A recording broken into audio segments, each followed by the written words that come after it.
What's up, juice heads? I'm currently preparing for dinner. I'm gonna make a nice orange soup. So I just find all of my orange or white produce and I put it together. You can really do this with any leftover vegetables that you have. I like to also make a broccoli and cauliflower soup. Oh, so delicious. But today these are the vegetables that I have. So I have kombucha, pumpkin, I have sweet potato, I have a little bit of carrots. I need to go to the store and get some more, and cauliflower. I won't use this whole thing. I'll probably use like maybe half of it.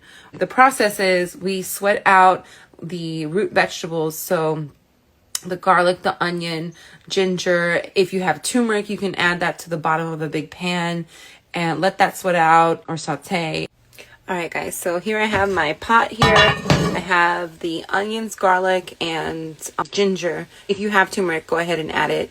But I have that kind of sweating it out first so it can give the vegetables flavor.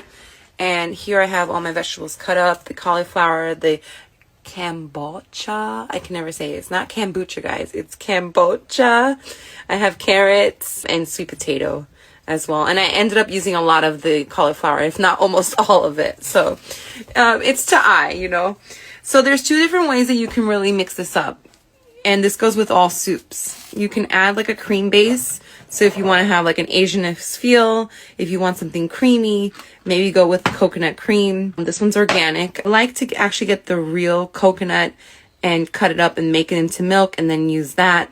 But I just didn't have the time. So we're going with that. So you can either go the cream base route and add your herbs on, or if you have a vegetable broth, you can use the vegetable broth and make it more lighter, the soup, not so creamy.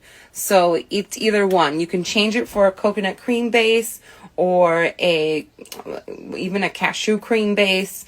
Those things are heavier and more dense, but I like to go with coconut cream. Or you could do a veggie based broth or even a chicken broth if you want to do chicken broth. So it's up to you.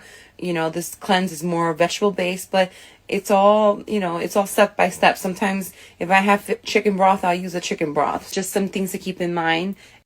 All right, guys, now in the next phase of the soup making, I have swapped out the onions, the garlic, and the ginger, and I placed in the carrots, the pumpkin, the cauliflower, and the sweet potato on the bottom. So now instead of the onions and the garlic on the bottom, I scooped it out and put it on top. So that way these guys can kind of like simmer and create a fusion of flavors. So that would probably sit for maybe, I don't know, 10-15 minutes. If you add water, it could be faster, maybe 20 minutes. If you have a crock pot, this is the best thing to do, is make soup in a crock pot. So you can do that. And then once everything is soft, we'll add it to the blender and then add our other ingredients.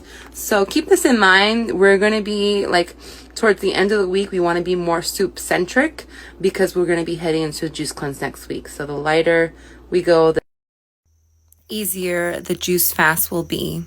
So once we have everything steamed and softened, we blend it in the blender. Then we'll add our vegetable base or our coconut cream with any seasonings. Put it to boil, let everything simmer together. And as you can see, here is the beautiful soup. Enjoy it. Top it with some goat cheese on top.